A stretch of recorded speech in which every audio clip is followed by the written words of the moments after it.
Bonjour Laurent, Bonjour Eric, tu vas bien?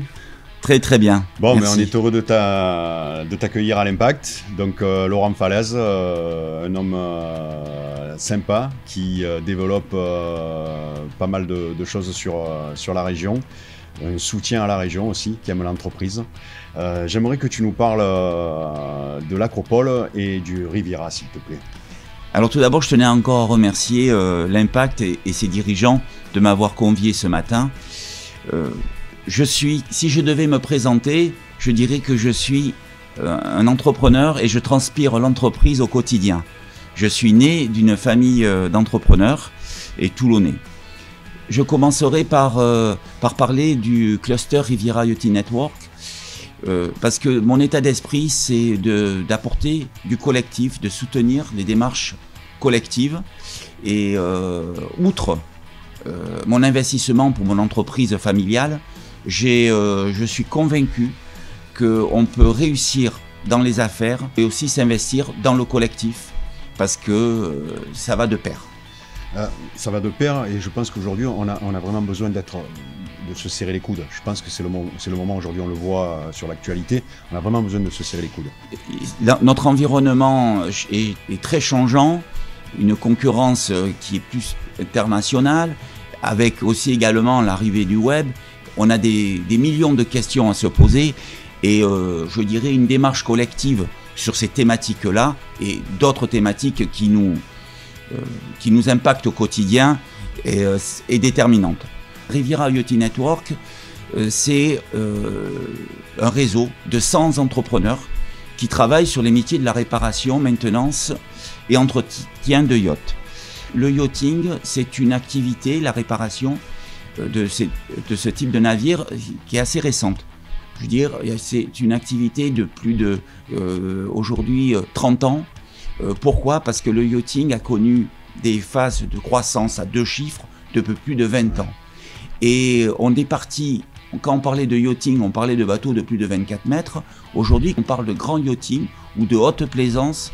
Et c'est des bateaux qui vont jusqu'à plus de 150 mètres.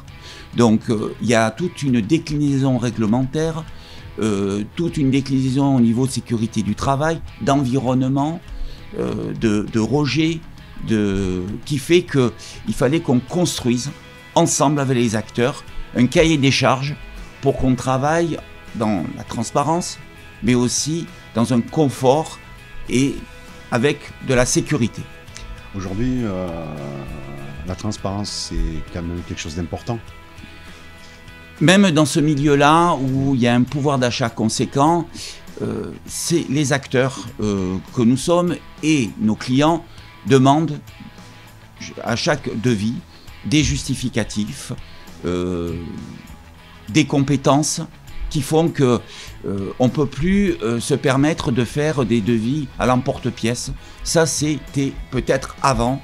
Aujourd'hui, le yachting est structuré. On a eu la chance d'avoir des grandes enseignes qui se sont investies dans notre branche d'activité, qui fait qu'on est arrivé à construire et surtout à réparer des bateaux avec une totale transparence des coûts et une comptabilité analytique qui va de pair. Nous, notre marché il est à l'international, donc ça veut dire que c'est une remise en question permanente. Et si on ne joue pas sur de la transparence, sur des process innovants, sur de la technologie innovante, on n'ira pas sur le bon itinéraire.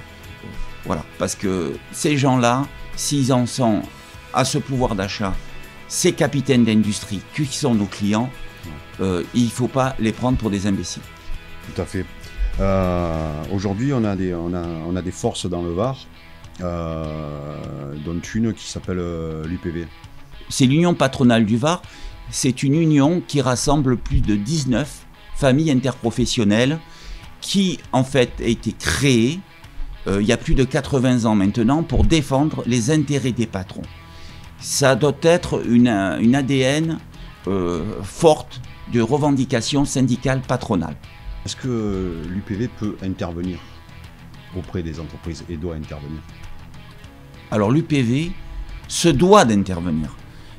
Se doit d'intervenir dans les entreprises, soit dans un contexte de développement, en accompagnant le chef d'entreprise et son équipe, mais aussi dans le cas où l'entrepreneur connaît et traverse des difficultés. Et c'est là que l'Union patronale du Var doit être présent, à l'écoute, et essayer d'accompagner avec les meilleures solutions pour donner une pérennité à l'entreprise.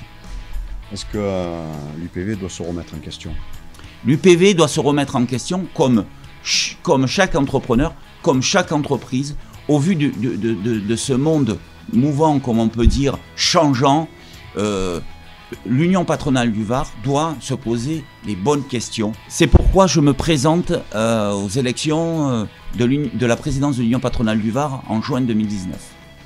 Eh bien, ça va être une bonne chose. Par contre, ce qu'on va faire, c'est que j'aimerais bien vous recevoir pour développer et je ferai venir quelques chefs d'entreprise. Eric, volontiers, je suis à votre disposition pour qu'on puisse travailler en co-construction. Ça me fera plaisir. Merci à vous. Merci Laurent.